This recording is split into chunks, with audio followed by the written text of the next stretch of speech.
Drama शराकत के आने वाले एपिसोड होने वाले हैं बड़े धमाका खेज, क्योंकि माहम ने करना शुरू कर दिया है ज़ारा को ब्लैकमेल। जी हाँ, अगर मेरा घर टूटा, अगर मुझे तलाक हुई तो मैं घर तुम्हारा भी नहीं बसने दूंगी। ये बात ज़ारा ज़रून को बताती कि भाई अगर माहम को तलाक देंगे तो माहम मेरा भी घर बसने नहीं देगी। वो कह रही थी कि मैं तुम्हें तलाक दिलवा दूंगी। उन्होंने अम्मी से भी बदतमीजी की है, जिस पर ज़रून को बहुत गुस्सा आता है कि माहम माहम हर काम में माहम का हाथ होता है। मैं क्या करूं इस माहम का। वो सोचता है कि मैं माहम को तलाक दे दूंगा। ज़रून ने बहुत कोशिश की कि शफक को घर ले आए, लेकिन शफक कहती है मैं इस घर में कदम नहीं रखूंगी जिस घर में मेरे किरदार पर कीचड़ उछाड़ा गया हो। माहम को ये लगने लगा है कि ज़रून मुझसे दूर होता जा रहा है, और जब से शफक का दूसरा बेटा पैदा हुआ है इसके दिल में शफक की मोहब्बत फिर से जाग उठी है और वो कोशिश कर रहा है कि शफक घर आ जाए।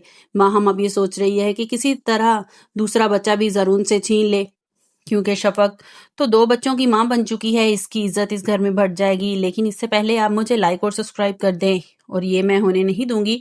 और ज़रून मुझसे मजीद दूर होता चला जाएगा। राशिद और माहम प्लानिंग कर रहे हैं कि हम माहम कहती है कि राशिद तुम्हारी कोई प्लानिंग काम नहीं करती, तो राशिद कहता है इस बार ऐसी प्लानिंग करूंगा कि मेरा कोई वार खाली नहीं जाएगा। एक बार शफक को घर आ जाने दो, वो जॉब पर चली जाएगी तो मैं बच्चे को किडनैप कर लूंगा। ज़रून घर आता है तो माहम से कहता है कि तुम क्या चाहती हो। तुम ना खुद सुकून से रहती हो, ना किसी को सुकून से रहने देती हो। तुमने ज़ारा को तलाक दिलवाने की धमकी दी है।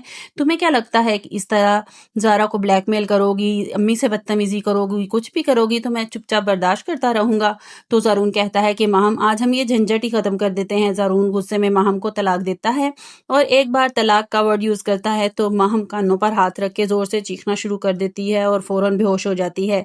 तो कमरे से व्हीलचेयर पर अजरा बाहर आ जाती है कि ज़रून को डांटना शुरू कर देती है कि ज़रून ये तुम क्या कर रहे हो। तो कहता है कि मैं ये फसाद की जड़ है, मैं इसको खत्म कर दूंगा और मेरे अंदर और बर्दाश्त की हिम्मत नहीं है।